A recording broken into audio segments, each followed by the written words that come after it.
Welcome, I'm Tracy Pa with another episode of Scope. Porgera Gold Mine was closed in April 2020 after the government refused to renew Barrick Niugini Limited's mining license. Porgera had long used to contribute 10% of the export income earnings for Papua New Guinea. Barrick packed up and left, leaving the mine on care and maintenance. Almost a year of closing the mine, the government and Barrick Niugini Limited agreed on a partnership for the mine's ownership and operations with the creation of new Porgera Limited. The new Porgera Limited was granted the Special Mining Lease 13 this month, one of the final steps to reopening the Porgera Mine. SML 13 was granted to New Porgera Limited on October 13. Prime Minister James Marape described this as a giant leap to the opening of the Porgera Mine. Marape emphasized the significance of the partnership in this project, stating this would be the first time a Papua New Guinean company has merged in a joint venture with a global super major like Barrick. CEO and President of Barrick Gold, Mark Bristow, also welcomed this development, calling it a milestone achievement, and said Barrick has been preparing for this day, and the signing now means they can start preparation works, including recommissioning of equipment. We got permission to start, as part of the care and maintenance, to start preparing and the mobile fleet. So we have lots of both big trucks for the open cast mine and also the underground machinery, and we've been recommissioning them, and we've been through the processing facility, and we've had, over these last years, a lot of the metal, there was fatigue, weathering, and just wear and tear, because Porgera is 30 years old. And so we've rehabilitated a lot of the steel work and getting it ready. And again, we've placed orders for new mobile trucks, big trucks. We have 6 in Australia on the way here, and again, we're going to be placing more orders for more trucks. And of course, as it goes without saying, one of the most important jobs to complete now is get the Hards power facility up to scratch, because we need the power to be able to go to full production at Porgera. The mine is being prepared to be reopened at the earliest. Barrick, 49% shareholder in the new Porgera, and the government are looking no later than the end of the year. However, one final step remains, and that is the compensation agreement with key stakeholders. CEO Bristow is keen to get the compensation agreements done quickly so work can progress immediately. And he says to fast-track the process, he is open to adopt the compensation arrangements of the old Porgera with a few additions. Again, the compensation that we're proposing, it would be good to get that settled on a ratio or some arrangement that we can just add to what was already being compensated under the old Porgera structure. And that would make it easy and give everyone a fill-up. The reopening will mean the start of the flow of benefits in both royalties and spin-offs to the landowners of the Porgera Valley. Benefits to the Porgera landowners, the Enga provincial government and PNG as a whole has increased in the new Porgera, with landowners now participating directly in the project as equity holders. The equity of the landowners in the new Porgera has been funded by Barrick. Because the real benefits from Porgera to the key landowners is the equity, the shares that they get. They benefit early because the shares that have been allocated to the province of Enga and the landowners are what we call carried equity. So we fund the equity for them. It's very different to the old Porgera, where they had to buy the shares. And as part of the fiscal stability agreement, Barrick will also pay another 2% on tax rate on the royalty. And again, I just point out, as part of our agreement, we've added another % on the royalty. So there are 3% for royalty, and we've added another 2% on the tax rate. We signed the fiscal stability agreement yesterday, and that doesn't come for free, as the Prime Minister pointed out. What we do is we agree to pay an extra 2% tax, but then we have a stable fiscal set of taxes and various financial agreements that stay exactly the same for the life of the mine. Work to start the compensation agreement process will begin soon. However, the LMP landowners of Porgera, in a conference last week, called on New Porgera Limited, MRA and Barrick to have the Community Development Agreement, formerly known as MOA, to precede the compensation agreement. MOA should have gone earlier, before the compensation agreement. MOA is now changed to CDA, Community Development Agreement. Mineral Resource Authority, in response to this, said there was nothing wrong in executing the compensation agreement ahead of the CDA. Compensation agreements are stipulated in Section 155 of the Mining Act and clearly states that these agreements should be completed before the start of a project and must be complied with. Acting Managing Director Jerry Gary assured landowners that MRA is committed to these costs and is in constant dialogue with New Porgera Limited to ensure compensation agreements are progressed and signed. MRA says CDA is not a mandatory requirement to the reopening and can be executed after opening the mine. Priority now is to get the compensation agreements done.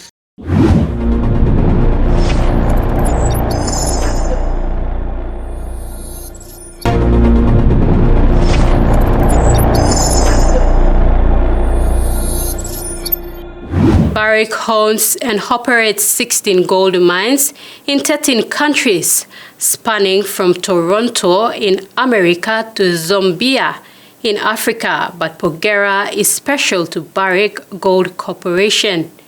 It is a low-cost producer, producing per ounce of gold at a price lower than most other mining companies do. And having a life of 30 million ounces, Porgera is special to Barrick Gold Corporation. Barrick Gold has spent millions of dollars in care and maintenance since the closure of the mine in 2020 and continues to spend, with $4 million spent weekly to keep the place running. It therefore is preparing to start the mine at the earliest, go into production and recover some of the cost. Once the mine opens, it would take 6 months to get it ramped up to the right run rate.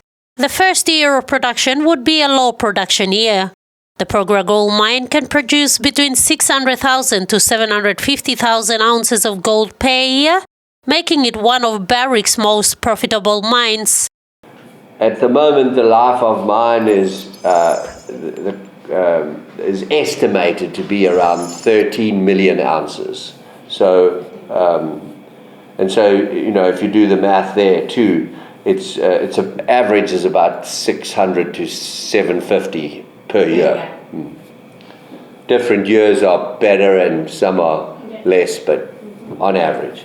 And so it has a very similar profile to the last 10 years of Porgera operation. And Porgera is a very special mine. It's a low-cost producer, and so it delivers significant, it contributes value, and that's why when you contribute value, you pay taxes. Bristow classifies Porgera as a Tier 1 mine, a mine that produces gold at the lower half of the unit cost. Porgera is genuinely a Tier 1 mining asset, and lots of people in the mining industry make up what Tier 1 means. But we started Barrick, in fact, me and Randgold, but we set a Tier 1 definition, which is a mine that produces more than 500,000 ounces a year for more than 10 years in the lower half of the unit costs of the industry. So it needs to be competitively profitable. And with sufficient reserves to support its operations, Barrick has agreed to take on all the costs involved in care and maintenance and the startup of the mine. However, Bristow says they will still have some work to do to confirm reserves into resources and have already mobilized equipment to start drilling. We have some work to do, so the 20 years is based on reserves and resources. So we still have some work to confirm some of the resources into reserves. And so we have mobilized rigs. We have 6 drill rigs, and we have prepared for them to drill. And in fact, we have the MRA inspectors out there this coming week and to approve the program, so that once we have everything settled and we can start officially, we'll be able to get on with our drilling and start looking beyond the 10-year horizon. That's where a lot of the ounces that need to be converted into reserves sit. The results from this will help NPL plan ahead. With the large reserves and the low cost of producing gold, Barrick is set to reopen the mine. It has already mobilized equipment, recommissioning all equipment, and recruiting to ensure it hits the ground running when all due processes are completed. Porgera Mine will employ 3,500 people and is calling on locals with skills to apply, as they will be given priority.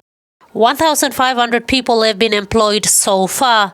While preparation works are going on, Barrick says it has undertaken to complete the relocation exercise once production starts. We've undertaken that we will complete the relocation plan within a set time once we start production.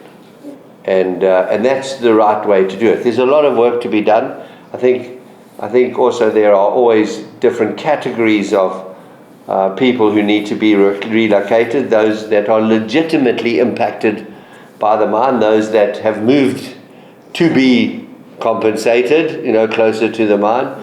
Bristow also wants to re-establish the social structure of the Porgera Valley, something that has deteriorated over the last 3 years with the closure of the mine.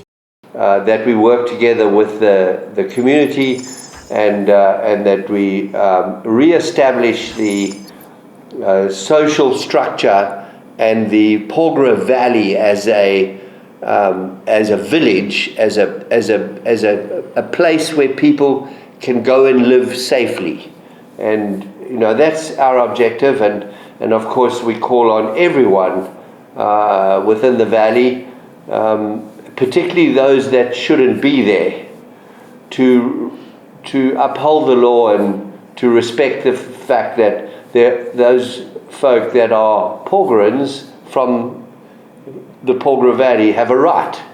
He has welcomed the commitment made by landowners to manage security on the ground. After the break, World Indigenous Business Forum elevates the operations and capabilities of indigenous medium, small and micro enterprise of PNG.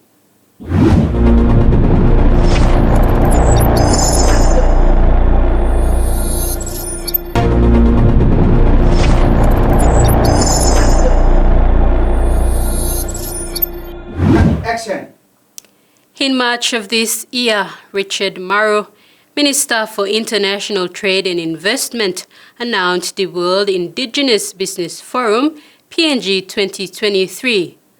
Organizing steering committee as Papua New Guinea would, for the first time, host the forum in its 14th year. Established in 2009, the World Indigenous Business Forum, or WIBF, has the aim to connect, share, inspire, modernize, and support organizations and entrepreneurs in the sustainable development of indigenous businesses and their communities from across the globe. PNG landed on the opportunity to host this year's forum after a successful bid. A deliberated intervention to find niche markets for products like cocoa, coffee, vanilla, fish, coconuts, and so much more.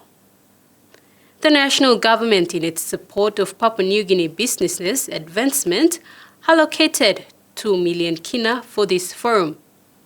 The two-day forum that took place on October 25 and 26 brought together international indigenous business and Papua New Guinea businesses.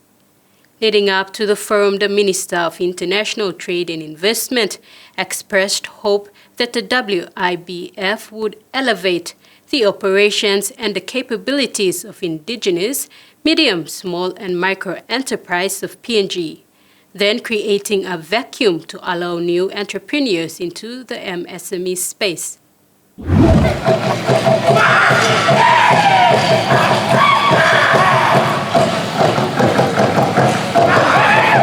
14th World Indigenous Business Forum took place in Port Moresby from October 24 to 26. The forum came to Port Moresby, Papua New Guinea after a successful bid by the Ministry of International Trade and Investment, led by Minister Richard Maru and then Vice Minister Kesi Sawang, who led the bid and won the opportunity for Papua New Guinea to play host. The announcement was made in March 2023. For months, the organizing committee and the ministry, led by Minister Maru, worked tirelessly to secure sponsors for the WIBF, whilst also running a rigorous campaign to inform and mobilize indigenous Papua New Guinean businesses to participate in the forum. These preparation efforts were rewarded with sponsorships from the National Capital District Commission, NMAs in Port Moresby, Comol Petroleum Holdings and TISA, Santos and Steamships, the Special Economic Zone Authority, the Department of International Trade and Investment, and, of course, the national government. Almost 30 well-established entities. On opening night, the National Capital District and Amazing Port Moresby put on a spectacular event of showcasing to over 200 delegates that traveled from abroad and all over Papua New Guinea to attend the forum. The event was a beautiful blend of traditional Papua New Guinean colors and contemporary art and dance.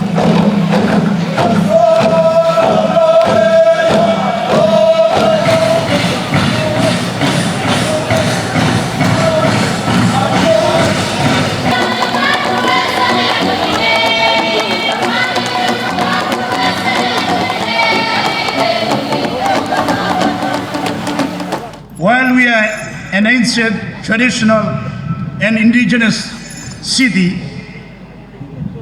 we are also a modern, growing metropolis.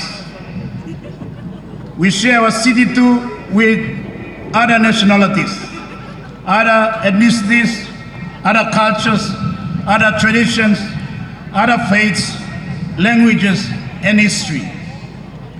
As much as we want to preserve and conserve our rich traditional heritage, we also want to transform, lift, and secure a present and a future that is contemporary, that is futuristic, and that is equally ancient and modern.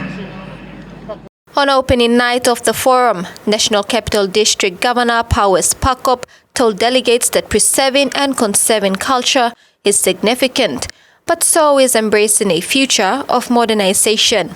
Pakop says his administration has a master plan, a blueprint for the city of Port Moresby. In our city, our capital city, Port Moresby, we are driven by a master plan to build a city that is clean, safe, healthy, planned, and livable. A city that maintains our cultural heritage, but it's also a city that is creating many opportunities for our young people now and for our people into the future. A city of culture, a city of arts, a city of entertainment, a city of services, a city of business, but equally a city of skills, opportunities, innovation, and investment. According to the WIBF, the benefit of hosting the forum ranges from providing an economic impact over a 4 to 5 day period while delegates are in the host city. It also generates an international awareness and promotion of the host city and country over an approximate 3-year period, and provides a speaking opportunity for the host on the WIBF agenda, among others. Prime Minister James Marape advocated for Papua New Guinea as an exciting place to do business. He encouraged those present that doing business in Papua New Guinea with Papua New Guineans would open doors for them to engage in the links already established by the national government with its partners all around the world. We have business connectivity that most nations will not provide. We are linked to the Eastern culture and business and countries. We are linked to the Western culture, business and countries. PNG's connectivity to business communities in the world is second to none. We are friends to all, enemies to none. We have marketplace in China, India, Japan, South Korea, Indonesia, Asian nations, as well as further apart from these Asian reaches, our traditional connectivity to Australia, Europe, and US and Canada remains very much everyday connectivity for us. The world is a marketplace. Today, we no longer live in isolation. Through the use of ICT as a basis and platform of trade and commerce, global communities are one press of a button away from market. And I want to present Papua New Guinea in a clearer sense. We have a robust democracy. We have a very vibrant and functional judiciary that adjudicates on disputes, whether it's commerce or society disputes or any disputes for that matter. Our democracy and independence of our democracy enables Papua New Guinea to be a secure place for commerce, trade, and investment. Results, though, are never immediate. The efforts to foster relationships and build business relations and foster greater benefits for business growth cannot happen overnight. The challenge now will be for the Department of International Trade and Investment under the national government together with other private and state agencies to keep the momentum going. The responsibility of nurturing all that was learned during the forum and the business connections formed now rest on individual indigenous businesses. A pathway has been cleared. It is now up to those who are willing to walk it.